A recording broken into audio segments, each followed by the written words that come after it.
Bonsoir à tous.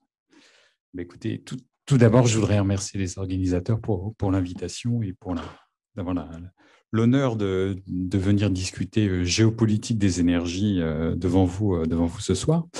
Alors, je ne vais pas vous dire que c'est la fin du monde de l'énergie. Là, c'est une petite réponse à Bruno Tertrais tout à l'heure. Mais je vais essayer de poser mon exposé et de vous permettre de penser les questions énergétiques comme des questions géopolitiques. Et donc, mon objectif, ça va être de vous montrer en moins de 30 minutes les différents ressorts, les ressorts actuels, les ressorts futurs de la géopolitique mondiale. Alors, la crise énergétique actuelle, elle est assez symptomatique de ce que j'allais dire des impensés de la prospective énergétique. Alors, j'enseigne la prospective et la prospective énergétique.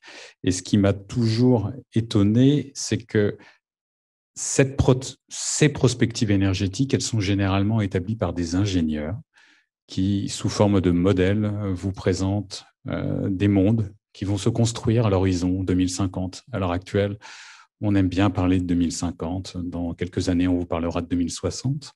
Le problème, c'est que dans ces modèles de prospective énergétique, on a beaucoup d'impensés, et notamment les impensés géopolitiques, c'est-à-dire comment prendre en compte, notamment dans des modèles techno-économiques, ce qui constitue le cœur justement de la géopolitique énergétique mondiale, c'est-à-dire les questions de rivalité, les questions de puissance, les questions de conflictualité. Tout cela, ça n'existe pas dans la pensée du prospectiviste énergétique, notamment que vous pouvez trouver au niveau de l'Agence internationale de l'énergie ou dans les ministères français. Alors, quelque part, il y a une recette pour essayer d'analyser les questions énergétiques. Moi, je dis toujours qu'il faut avoir ce que j'appelle l'œil du géographe et du géologue. Pourquoi ? Parce que tout simplement, les questions énergétiques, ce sont des questions de localisation de ressources ou de réserves. C'est-à-dire que géographiquement, on a des ressources en pétrole, des ressources en gaz, en charbon qui sont localisées. Et c'est très intéressant parce que lorsque vous vous dites ça, ça veut dire que certains pays ont un poids géopolitique très important seulement en raison du fait qu'ils ont des ressources en pétrole, en gaz, en charbon, en fossiles sur leur territoire. Et ça leur donne un poids qui est complètement disproportionné par rapport au poids qu'ils devraient avoir, notamment relativement à leur population mondiale. On peut notamment penser à un pays comme la Norvège, 4,5 millions d'habitants, mais le 7e ou 8e exportateur mondial de pétrole, qui a un poids relatif d'un point de vue géopolitique beaucoup plus important que le seul poids de sa population mondiale. Il faut aussi avoir l'œil ou le regard de l'économiste. Pourquoi ? Parce que l'énergie, c'est un endroit où on parle de technologie, où on parle d'innovation technologique, et bien évidemment, savoir mesurer ce progrès technique et savoir mesurer les transformations possibles d'un point de vue technique, c'est très important, et d'un point de vue des coûts et des prix. Et bien évidemment, généralement, lorsqu'on parle de géopolitique des énergies, le premier focus que l'on vous fait, c'est que ce sont des questions de prix. Quel est le prix du pétrole? Quel est le prix du gaz? Quel sera-t-il dans 5, 6 ou 10 ans? Il faut aussi, bien évidemment, avoir cette vision de la géopolitique. Pourquoi ? Parce que, comme je l'ai dit tout à l'heure, l'énergie, ce sont des conflits et ce sont des compétitions. Nous sommes des pays consommateurs, certains sont producteurs. Il va y avoir des compétitions économiques pour atteindre ces réserves. Alors, d'un point de vue global et historique, moi-même, j'aime beaucoup l'histoire. L'énergie a totalement façonné les politiques des États et les relations entre les grands ensembles géopolitiques. Et j'ai beaucoup aimé ce qu'a dit Bruno Tertrais tout à l'heure. Pourquoi ? Parce que est-ce que le monde, d'un point de vue énergétique, est plus instable aujourd'hui qu'il y a 50 ou 70 ans ? Lorsque vous regardez les dernières transformations d'un point de vue économique du secteur de l'énergie, c'est ce qu'on a appelé vulgairement la libéralisation des marchés énergétiques, que l'on paye d'ailleurs d'un point de vue du prix actuellement, notamment en Europe. Ça, c'est quoi ? Ce sont les réformes des années 90. Mais quid de cette période où notamment les pays producteurs d'hydrocarbures dans les années 60 ont nationalisé purement et simplement à la suite des décolonisations, l'outil productif qui était utilisé auparavant par les pays colonisateurs. Voyez. Donc, en termes d'instabilité, je ne suis pas sûr en fait que le monde soit plus instable aujourd'hui qu'il y a 50 ou 70 ans. On parle aussi de beaucoup de changements politiques dans la géopolitique des énergies. Et depuis quelques années, et là encore, le conflit ukrainien est assez symptomatique, on parle d'un certain retour du nationalisme des ressources, c'est-à-dire s'affirmer comme puissance productrice. Hein. On a observé notamment, c'est la Russie des années 2000 avec l'arrivée de Poutine, c'est également ce qui s'est passé au Venezuela. Nationalisme des ressources, là encore une fois, que penser en comparaison avec notamment la création de l'OPEP en 1960, le premier choc pétrolier? Est-ce que véritablement le monde d'instabilité est plus grand aujourd'hui que dans les années 60? Je ne pense pas. La véritable rupture d'un point de vue paradigmique, d'un point de vue du paradigme, c'est 1973. C'est le choc pétrolier. On passe d'un monde totalement stable, hein, d'un point de vue des rapports de production, à un monde totalement instable où tout devient volatile. Hein. Les prix deviennent volatiles. Les taux de change deviennent volatiles. L'environnement global devient volatile d'un point de vue simplement économique. Et donc, encore une fois, l'instabilité actuelle, si vous la comparez aux années 1970, non, il n'y a pas encore de rupture de paradigme, notamment dans le prix des énergies. Changement de technologie. Hein, on a assisté notamment ces 10 dernières années ou ces 15 dernières années à ce qu'on a appelé la révolution des pétroles non conventionnels. Est-ce que c'est une révolution technologique? Absolument pas. Les technologies dites non conventionnelles, vous savez, ce sont des technologies que l'on connaît depuis 1950.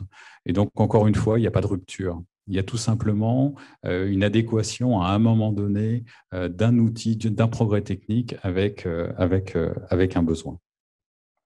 Le seul, j'allais dire, facteur différenciant et qui, là, est une véritable rupture, c'est la convergence entre les problématiques écologiques et les problématiques énergétiques. Et ça, c'est fondamentalement important.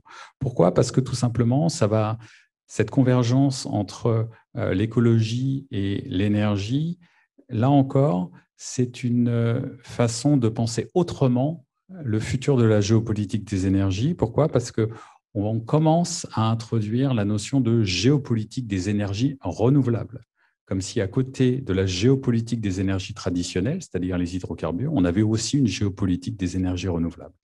Et ça, c'est très intéressant parce que lorsque vous regardez, l'humanité, d'un point de vue des émissions de gaz à effet de serre, a émis autant entre 1990 et 2020 qu'entre 1860 et 1990. C'est-à-dire que nous avons, en 30 ans, émis plus de gaz à effet de serre que pendant les 150 années précédentes. Donc, il y a vraiment une problématique environnementale qu'il faut bien évidemment prendre en compte dans l'ensemble de la géopolitique des énergies. Dernier point qui, à mon sens, est fondamental sur les questions climatiques, c'est que les questions climatiques sont, j'allais dire, par nature, des équilibres non coopératifs. Et ça a beaucoup d'importance en termes de géopolitique et notamment de rivalité. Pourquoi? Quand je parle d'équilibre non coopératif, qu'est-ce que ça veut dire? Ça veut dire que tout simplement, chacun des pays a intérêt à ce que ça soit son voisin qui fasse les efforts pour réduire ses émissions de CO2 ou de gaz à effet de serre. Je m'explique. C'est beaucoup plus facile en fait de regarder son voisin et de lui dire « tu devrais réduire tes émissions de CO2 ». Et lorsque vous y pensez, c'est exactement la même chose d'un point de vue sectoriel, c'est-à-dire que le secteur du transport regarde le secteur de l'industrie et lui dit « tu devrais réduire tes émissions de CO2 beaucoup plus rapidement que moi ». Et même vous, à votre niveau, regardez, c'est tellement plus facile de dire à votre voisin de réduire sa vitesse sur les autoroutes et de réduire sa consommation d'essence que de le faire soi-même.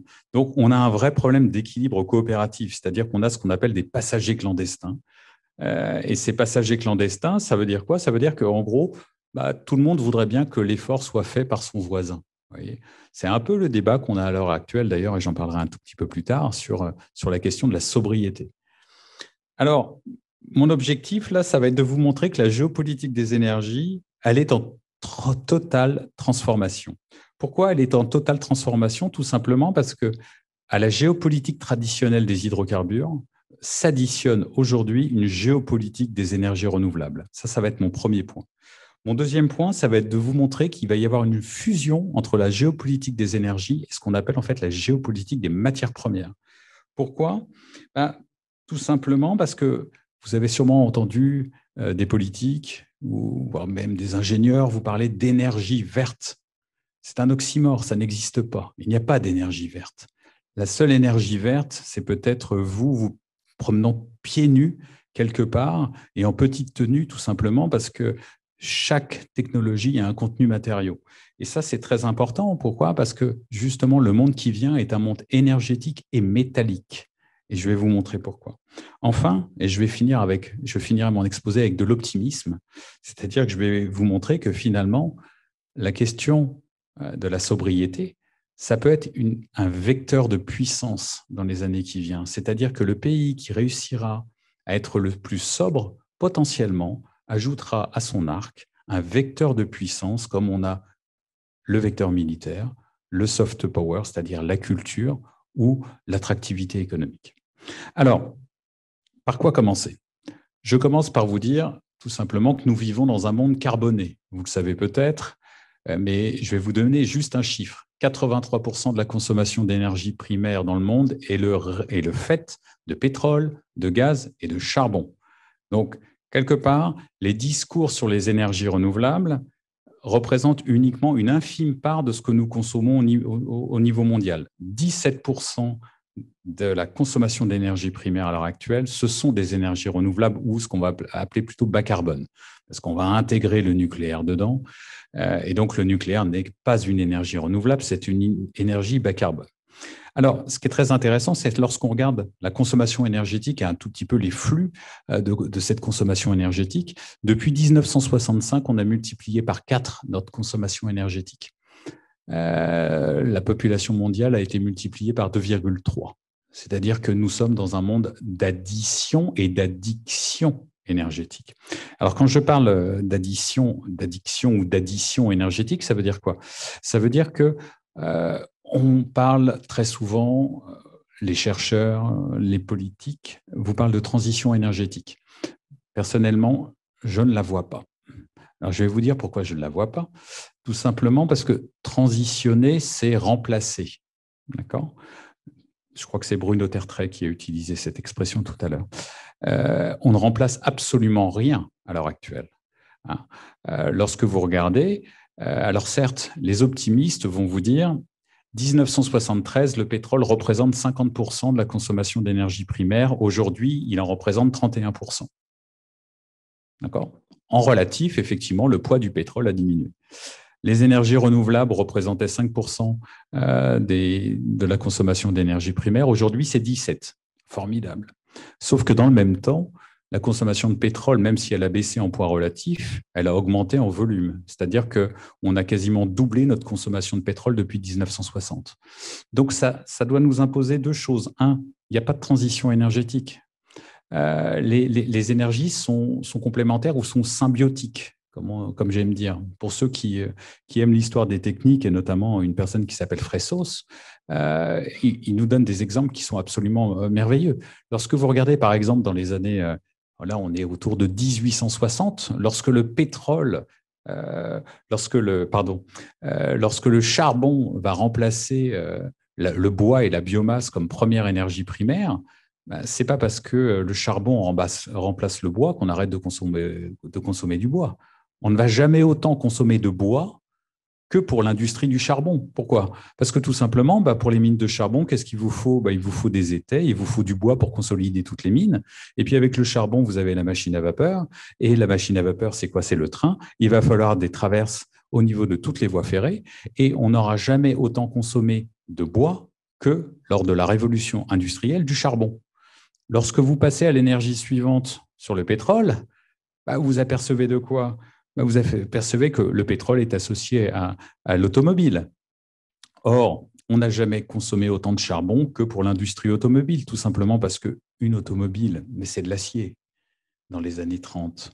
Et donc, pour produire cet acier, il vous faut du charbon. Et lorsque vous faites des petits calculs assez simples, vous apercevez que la consommation de charbon pour produire la voiture n'équivaut jamais, enfin, est supérieur à l'ensemble des consommations de pétrole d'une automobile sur l'ensemble de sa durée de vie. Vous voyez. Donc, pourquoi appeler transition ce qui s'appelle de l'addition? Le pétrole, le gaz, le charbon, nous allons en avoir pour au moins les 30, voire les 40 prochaines années, malheureusement. Tout simplement parce que ce processus d'addition énergétique, eh bien, il est concomitant à tout progrès technique dans l'énergie. Et c'est bien malheureux, parce que pour être sur ce que l'on appelle la neutralité carbone, il faudrait tout simplement laisser en terre entre 60 et 70% du pétrole et du gaz et 90% du charbon. Vous voyez ? Quel défi extraordinaire. Si vous additionnez les énergies, vous additionnez bien évidemment les problématiques géopolitiques. Alors, un petit peu de pétrole. Parlons du pétrole, première énergie primaire au niveau mondial. Comme disait un vieux professeur qui s'appelle Paul Frankel, il a utilisé cette expression sublime et d'une simplicité pour nous faire comprendre pourquoi le pétrole était si addictif. Il a dit tout simplement « Oil is liquid ». Le pétrole, c'est liquide. Vous voyez, alors là, comme phrase plus simple, on peut difficilement faire mieux. Mais si vous y pensez, facile à produire, facile à transporter, facile à consommer. Vous n'arriverez jamais à avoir une densité énergétique aussi importante qu'avec le pétrole. Pensez-y quand vous ferez votre prochain plein. En 3 minutes, vous avez une autonomie de près de 1000 km. Ça n'existe nulle part. Donc, c'est très difficile de penser l'après-pétrole. Tout simplement parce que l'addiction au pétrole, c'est quoi? C'est l'addiction à la vitesse et c'est l'addiction à la puissance. Alors après, bien évidemment, le pétrole connaît des révolutions absolument admirables depuis une quinzaine d'années. L'une d'entre elles, parce que je ne vais pas avoir le temps de toutes les évoquer, l'une d'entre elles, c'est bien évidemment le retour des États-Unis comme premier producteur mondial de pétrole. Alors ça, c'est extraordinaire parce que lorsque vous regardez la courbe de production pétrolière américaine, elle est en hausse, j'allais dire, du premier forage en 1859 aux alentours de 1971. Et entre 1971 jusqu'en 2005-2006, un profond déclin. Alors ce déclin, bien évidemment, il a été associé à justement la perte de puissance américaine, notamment dans les hydrocarbures, et il a été associé notamment, vous connaissez sûrement d'un point de vue géopolitique, à ce qu'on a appelé le pacte du Quincy, c'est-à-dire l'accord entre l'Arabie saoudite et le roi Ibn Saoud et le président américain sur ce qu'on a appelé un accord pétrole contre sécurité au Moyen-Orient. Imaginez bien évidemment les transformations majeures que peut apporter le fait que les États-Unis redeviennent une puissance énergétique. Puissance énergétique, pourquoi? Premier producteur de pétrole, premier producteur mondial de gaz. C'est-à-dire que sur les 2 principaux hydrocarbures qui sont consommés, je laisse le charbon de côté pour l'instant, vous avez le retour de cette puissance américaine qui, bien évidemment, permet de poser certaines questions, notamment de la présence américaine au Moyen-Orient. Que vont faire les États-Unis? Ils n'ont plus besoin de manière objective, notamment de l'Arabie saoudite. L'Arabie saoudite représentait près de 30% des approvisionnements pétroliers américains dans les années 80-90. Aujourd'hui, c'est moins de 7%. C'est-à-dire qu'il n'y a plus de réelle dépendance. Mais pourquoi les États-Unis restent-ils au Moyen-Orient? Notamment parce que vous avez un autre acteur, et là on revient à des schémas un tout petit peu plus globaux, notamment la présence de la Chine dans la majeure partie des pays du Moyen-Orient. Pour lui, pour assurer à Pékin notamment son approvisionnement pétrolier. Pourquoi? Parce que, c'est intéressant, le pétrole est la principale dépendance avec les biens alimentaires de la Chine. Et donc, moi, j'aime absolument pas les théories politiques qui nous enferment dans des boîtes du type le piège de Thucydide. Pourquoi? Parce que justement, ça nous enferme. Alors que si vous regardez d'un point de vue plus, simple, sans essayer d'être enfermé, les États-Unis sont exportateurs mondiaux de pétrole, de gaz et de biens agricoles qui représentent les principales dépendances de la Chine. Donc, on peut tout à fait imaginer des schémas de complémentarité sino-américains, notamment, tout simplement sur la base des dépendances ou, j'allais dire, des facteurs d'exportation de l'un et de l'autre. Donc, il peut y avoir aussi de la complémentarité. Je reviens à mon pétrole. Mon pétrole, le pétrole. Autre transformation majeure, 2016. 2016 sur les marchés pétroliers, c'est quoi? C'est tout simplement l'association de ce qu'on a appelé l'OPEP+. L'OPEP, créé en 1960, avait vu ses parts de marché commencer à se réduire, avec notamment la montée en puissance des pétroles de la mer du Nord, puis des pétroles américains. 2016, c'est quoi? C'est tout simplement une association entre les pays de l'OPEP traditionnels et 10 pays, dont notamment la Russie.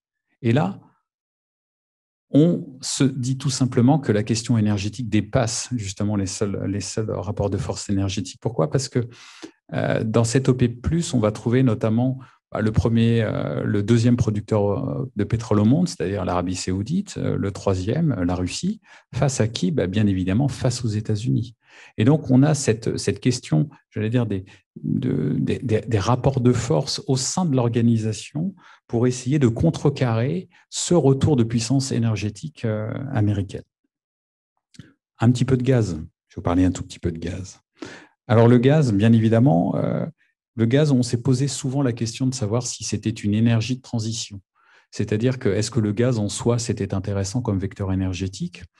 D'un point de vue géopolitique, pendant très longtemps, le gaz n'a été, été un tout petit peu pauvre d'un point de vue géopolitique. Pourquoi? Parce que tout simplement, le gaz est très peu exporté au niveau mondial.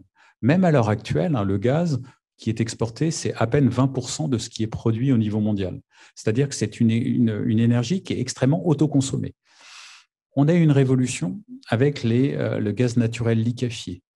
Aujourd'hui, le gaz naturel liquéfié représente 50% des flux qui sont exportés au niveau mondial. Alors ça, c'est très intéressant aussi, parce que d'un point de vue géopolitique, auparavant, alors le gaz naturel liquéfié, ça existe depuis très très longtemps. Les premiers cargos ont été envoyés dans les années 50, même si véritablement le marché a pris son essor autour des années 2000.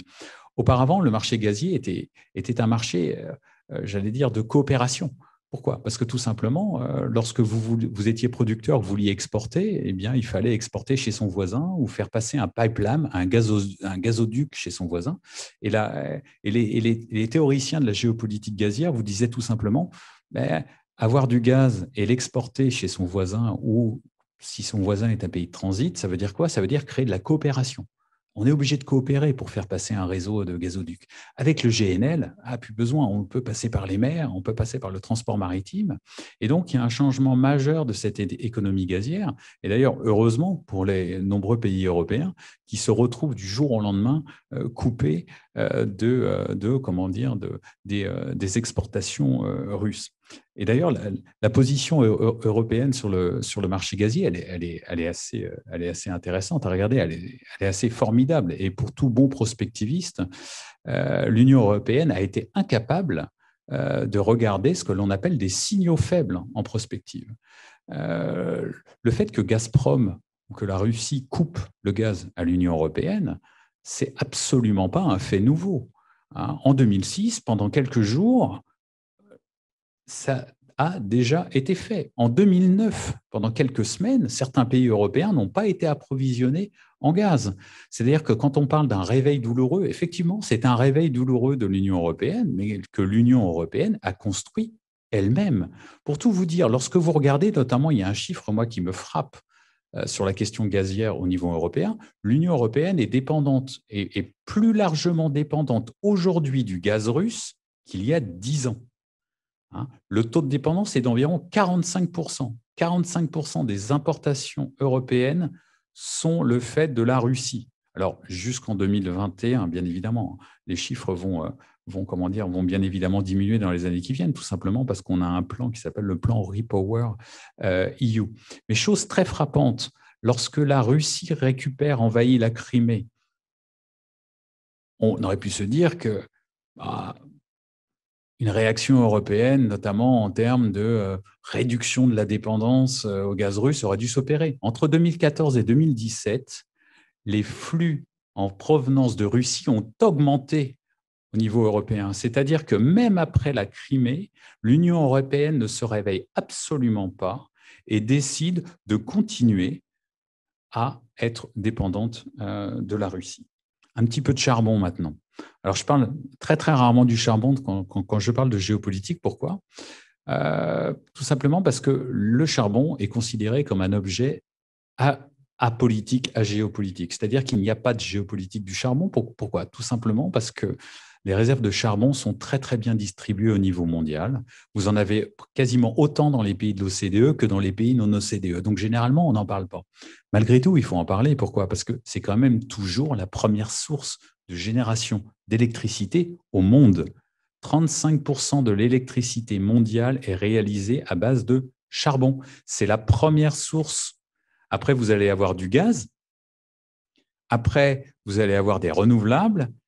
Et puis après, vous allez avoir du nucléaire, moins de 10%. Vous voyez, donc, il faut parler du charbon et il faut se poser la question du pourquoi les pays continuent à utiliser du charbon.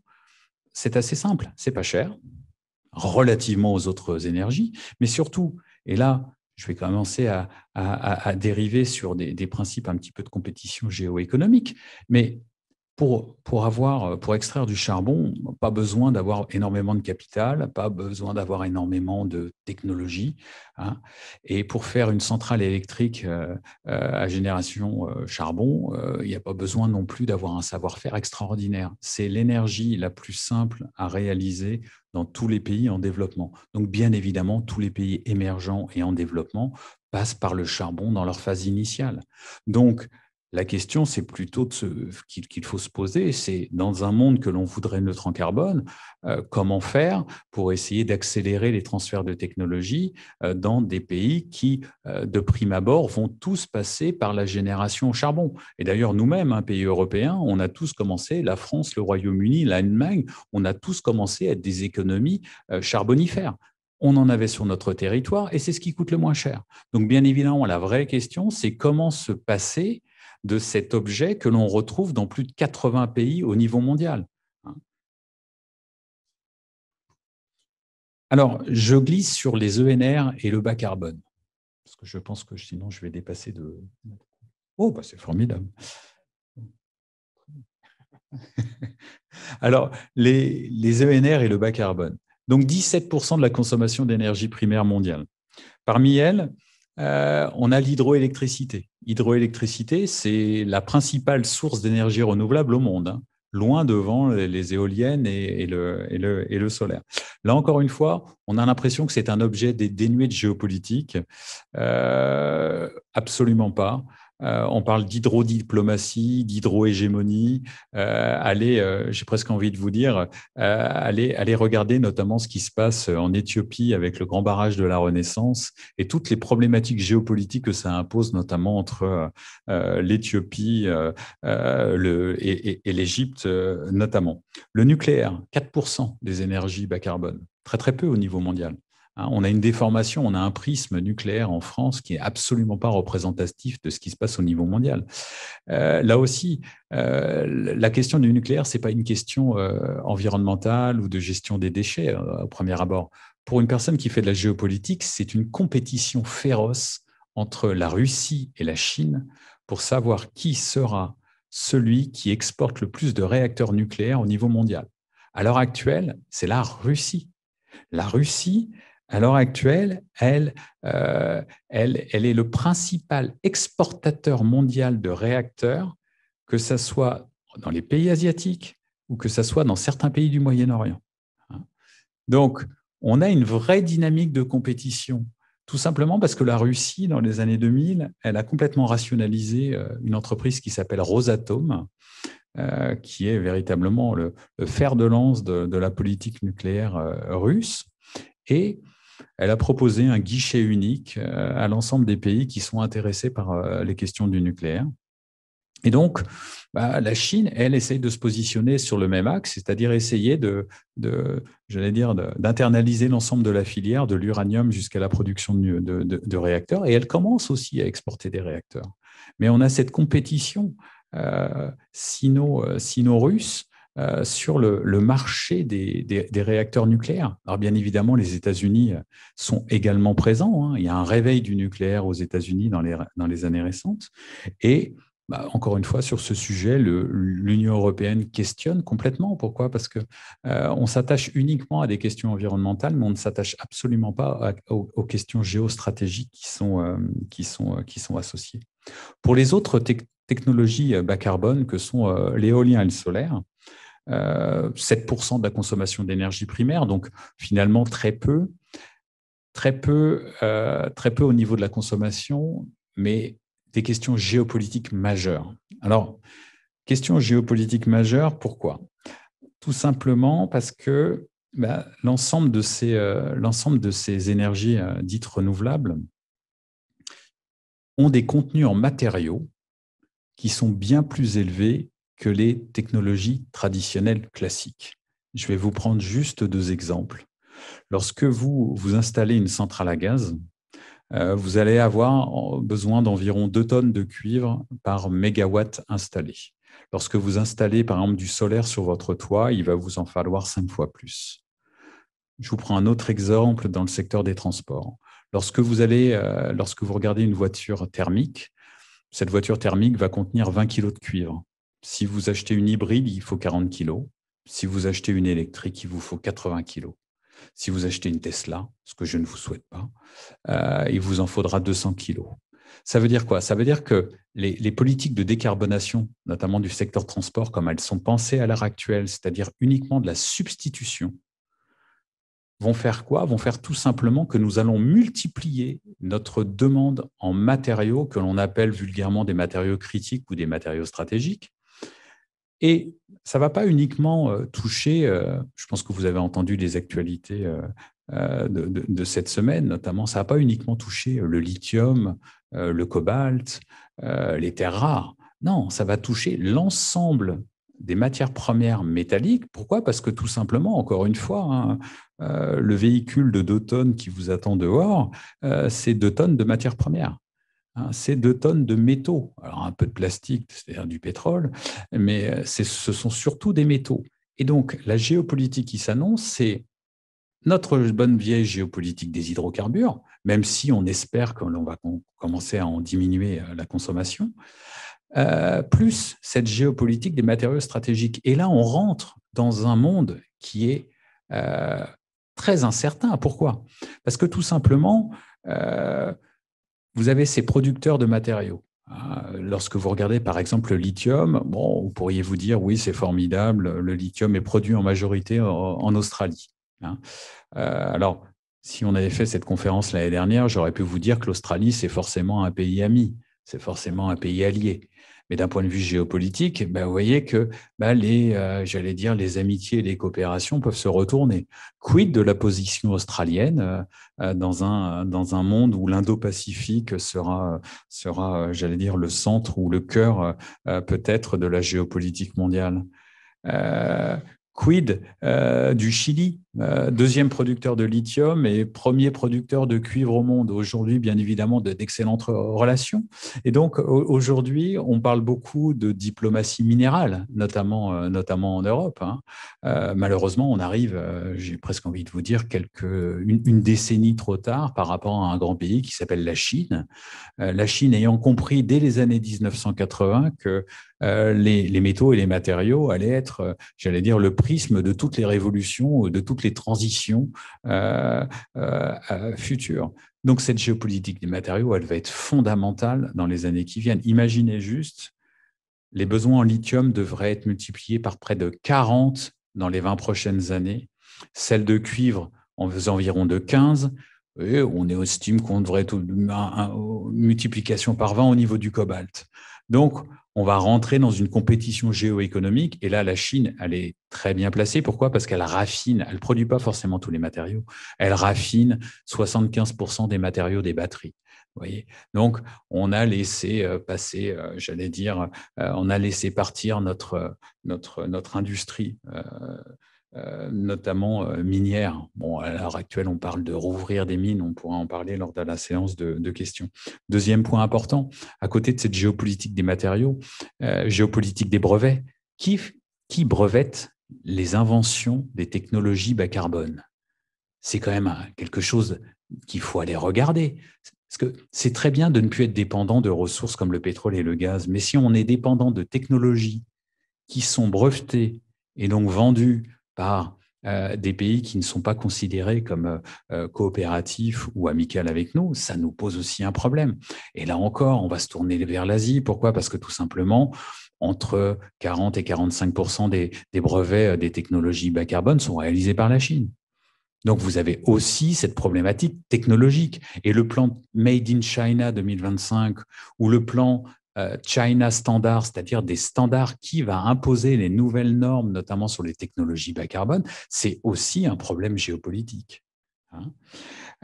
Dernier problème, c'est bien évidemment, il est géoéconomique. C'est OK, une fois qu'on a fait les brevets, une fois qu'on a les matériaux, et qui exporte, qui a la capacité industrielle de le faire, ben encore une fois, j'ai envie de vous dire la Chine. Alors, pour terminer, j'ai envie de conclure justement en allant vers un petit peu d'optimisme. Qu'est-ce qui nous reste comme consommateur de matières premières? Eh ben, il nous reste cette sobriété.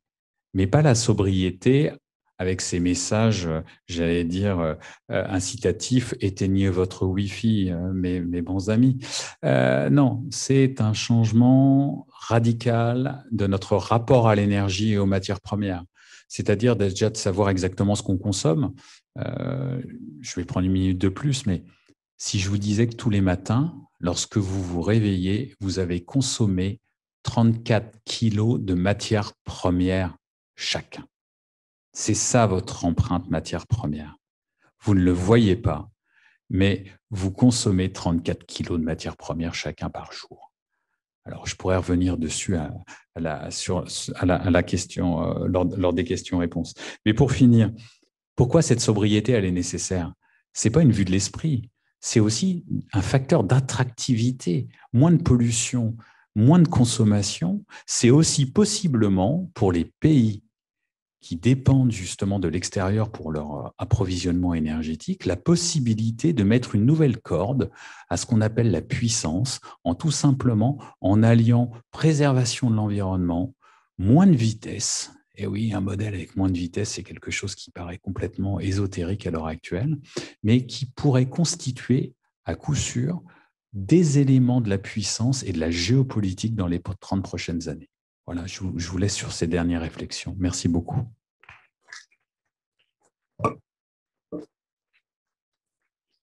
Merci Emmanuel. Je ne sais pas si tu as rassuré ton auditoire, hein, parce que c'est quand même assez pessimiste, même si la sobriété est bien évidemment donc une des voies, une avenue, je dirais même, d'une certaine façon. Alors, il reste que 5 minutes, donc ça veut dire que je ne pourrais pas faire beaucoup de commentaires. J'aurais pu prendre chaque élément et faire des commentaires, bien évidemment, hein. Donc, je vais plutôt te poser une question, puis ensuite on prendra peut-être une ou deux questions dans le public et pas beaucoup plus. Bon, tu connais bien sûr Amory Lovins, qu'on appelle le Einstein de l'efficacité énergétique, et qui dit qu'en fait, en réalité, ça fait maintenant au moins 40 ans qu'on a toutes les technologies pour justement mettre en place une sobriété énergétique. Peux-tu nous donner quelques exemples comme ça de sobriété énergétique qui pourraient nous amener donc à cette célèbre transition énergétique?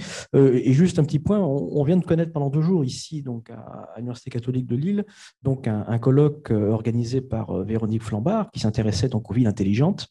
Et ce qui en ressortait finalement au bout d'un moment, c'est qu'en réalité, on nous vend la ville intelligente comme quelque chose, comme une solution, comme justement une solution pour moins consommer, alors qu'en réalité, c'est un gouffre énergétique, la ville intelligente, et donc ce n'est pas une avenue possible quand on se parle de transition énergétique ou de sobriété énergétique. Alors, je vais en profiter parce qu'il y a une revue la revue internationale et stratégique que je coordonne et qui va sortir au mois de décembre, s'appelle La géopolitique de la sobriété énergétique, dans lequel nous avons un article sur justement Smart City versus ville sobre. Et bien évidemment, dans cet article, on met en évidence le fait que les Smart Cities, les villes intelligentes, sont des gouffres énergétiques et sont surtout des gouffres à données. C'est-à-dire qu'on essaye d'optimiser, on essaie de récupérer des données de de vous, de moi sur ces questions-là. Et le problème, c'est que bien évidemment, dès que vous avez des données, il faut des serveurs. Et donc, au final, il y a une facture énergétique qui est absolument impressionnante et qui ne va absolument pas dans le sens de la sobriété. Donc, on propose de ne plus les appeler des villes intelligentes parce qu'elles ne sont absolument pas intelligentes en termes de sobriété. Alors, tu m'as demandé un exemple de sobriété. On a déjà des questions, j'allais dire des questions très comportementales. Moi, je dis toujours que si la transition énergétique qu'on nous vend, c'est de passer de « je suis tout seul dans mon véhicule thermique » à « je suis tout seul dans mon véhicule électrique », je pense qu'on aura raté quelque chose dans cette transition énergétique. Donc, le comportemental, il est fondamental. C'est-à-dire qu'il faut absolument changer la matrice de nos pensées, notamment, et notre rapport à l'automobile. Après, faire SOP, ça veut dire quoi? Ça veut dire, notamment, si vous voulez passer au véhicule électrique, il faut limiter le poids des véhicules. Ça me paraît le bon sens. Lorsque vous regardez entre 1960 et 2010, le poids des véhicules a été doublé. Donc, ça veut dire 2 fois plus de matériaux. Donc, il faut imaginer des petites voitures. Et la voiture électrique, si elle n'est pas petite, elle n'a aucun sens. Les tanks électriques, les SUV électriques, ça sert uniquement à faire du greenwashing pour les grandes marques. C'est absolument pas écologique. Donc, on réduit le poids de l'automobile, bien évidemment. On essaie de diminuer justement cette consommation automobile, tout simplement en favorisant les transports doux, notamment. Après, je pense que la première chose à faire, c'est d'informer sur nos consommations. Et c'est pour ça que quand je vous ai dit, vous consommez tous les jours 34 kilos de matériaux. Cette petite chose-là, 194 grammes, il faut entre 70 kilos et 200 kilos de matières premières pour le réaliser. Ça veut dire quoi? Ça veut dire que tout simplement, vous avez généré tout le reste, c'est du déchet. Ouais. Donc le déchet, bien évidemment, on peut le valoriser ou pas, on peut essayer de le recycler ou pas, mais il y a une perte en matériaux qui est absolument faramineuse. Votre cuisine, c'est pareil, quand vous allez rentrer chez vous, en moyenne, votre cuisine, elle fait 600 kilos. Il faut 11 tonnes de matériaux pour faire de votre cuisine de 600 kilos. Donc ça s'appelle des consommations invisibles. Donc, première chose à faire, si on veut rentrer dans un monde de sobriété, il faut informer. Informer, c'est-à-dire se rendre compte véritablement du poids de nos consommations. On a un petit peu de temps, on va prendre 5 minutes de plus. Des questions? J'imagine que c'est un sujet qui vous intéresse. Il y a une petite question au centre là-bas. Bonsoir, merci beaucoup pour cette présentation. Du coup, je voulais rebondir sur la sobriété énergétique et je voulais vous demander, quand vous parlez de sobriété énergétique, est-ce que c'est une source de puissance dans le sens où ça évite une certaine dépendance aux États exportateurs, ou est-ce que cette source de puissance, elle va plus loin que ça? Alors, les deux. C'est-à-dire que dans un premier temps, vous allez avoir ce qu'on appelle un double dividende. Si vous êtes plus sobre, vous allez moins importer et vous allez logiquement moins émettre de CO2. Donc, vous avez ce double dividende. Après, je pense qu'on peut aussi construire la puissance d'un État sur cette volonté de modérer les consommations, sur cette volonté de modérer les pollutions. Et à mon sens, ça sera un facteur très puissant d'attractivité dans les années qui viennent. Je fais des réponses courtes exprès. Une autre question, peut-être? Une dernière? Ou il est l'heure de conclure, peut-être? Une petite question ici. Bonjour et merci pour l'exposé très intéressant. Je voulais savoir, on focalise souvent sur la voiture, sur l'agriculture, le bétail en termes de CO2, d'énergie. Est-ce qu'on a une vision complète, parce que vous parliez des téléphones, de l'impact énergétique des nouvelles technologies? Alors oui, aujourd'hui, on doit être autour les nouvelles technologies, c'est autour de 4% de la consommation, si vous prenez un pays comme la France. On estime que le numérique devrait représenter entre 8 et 10% de la consommation énergétique d'ici 20 à 30 ans. Ça veut dire quoi? Ça veut dire que, bien évidemment, à un moment, il va falloir se poser la question de réserver certains usages. Alors, je sais, alors, je suis liberticide, c'est la partie de l'exposé où généralement les gens quittent la salle. Mais je me suis fait traiter de non scientifique parce que j'avais tout simplement dit que, par exemple, la 5G n'avait aucun intérêt pour 99% de la population française. La 5G, c'est très bien pour la défense, c'est très bien pour le médical, mais pour vous et moi, je ne pense pas que de savoir exactement regarder un match de foot dans le tram ou dans le métro, je ne vois pas le bien-être que ça va nous apporter. Donc, par exemple, vous voyez, pour essayer d'être sobre, il faut empêcher la 5G en fait, sur le territoire national. Et ça, pour rebondir sur votre question, mademoiselle, ça peut être aussi un facteur d'attractivité, tout simplement parce qu'à l'heure actuelle, il y a une compétition, notamment dans les infrastructures, qui coûtent très cher et qui sont très émissives, alors que justement, refuser des nouvelles technologies parce qu'il y a un impératif de sobriété, à mon sens, dans quelques décennies, on sera dans un monde comme celui-là. C'est le seul d'ailleurs possible pour aller vers une trajectoire de neutralité carbone. Merci Emmanuel. Alors, merci pour l'ambiance que tu as plombée. Je rappelle, et tu le sais particulièrement bien, que la compagnie chinoise Huawei dépose déjà des brevets depuis 2 ou 3 ans pour la 6G. Donc, la 6G est annoncée en Chine en 2030. Hein. Donc, avec une vitesse encore une fois supérieure. Je suis un doux rêveur. Un doux rêveur. Alors, pour conclure, je fais de temps en temps des médias quand je ne le refuse pas. Et généralement, je suis un très mauvais client pour les médias, puisque je ne fais pas une géopolitique qui annonce la fin du monde. Et c'est un petit peu finalement aujourd'hui, hormis peut-être sur la fin, c'est un petit peu ce qui ressort, je trouve, aujourd'hui de ces débats, c'est-à-dire qu'en parlant histoire, en mettant les choses en perspective, on se rend compte que finalement, les choses ne changent pas, ou que finalement, les équilibres d'aujourd'hui sont peut-être les mêmes qu'il y a 30 ans ou 60 ans, d'une certaine façon. C'est vraiment ce qui ressort, je pense, de l'exposé de Bruno Tertrais, qui a été bien secondé par Barthélémy Courmont. C'est ce qui ressort aussi un petit peu des débats des juristes, même s'il faut bien le dire, c'était quelque chose qui s'éloignait un petit peu de ce qu'on a fait en première et en troisième conférence. Donc ça relativise tout un tas de choses, ça relativise peut-être ce système international qui serait en train de changer ou de basculer complètement. Est-ce que nous allons vers un monde plus instable? Je pense qu'a priori, la plupart ont répondu non, puisque effectivement, la géopolitique des hydrocarbures et en particulier du pétrole va être remplacée par la géopolitique des matières stratégiques ou des minerais. Donc finalement, on va passer d'une géopolitique en tension à un autre type de géopolitique, mais finalement, on revient au même point de départ. Et donc, on va reprendre ta formule. Est-ce qu'on est un doux rêveur ou pas? Peut-être. En tout cas, moi, je trouve qu'au moins, il y a une certaine forme d'optimisme à retirer de ce qu'on a échangé aujourd'hui.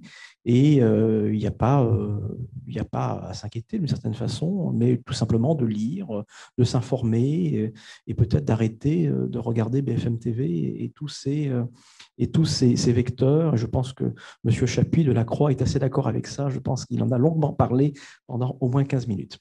Alors voilà, merci pour d'être restés aussi nombreux. Et nous allons continuer à travailler sur toutes ces questions. Nous l'annonçons déjà en avant-première. Nous allons créer donc à l'Université catholique de Lille une chaire de recherche sur les mondes émergents, plutôt en mondes émergents, où toutes ces questions énergétiques, géopolitiques sont très importantes.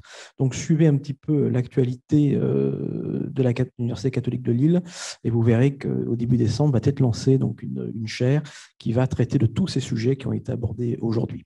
Voilà, il est tard, vous êtes fatigués, je le vois. Donc, bonne soirée et à bientôt.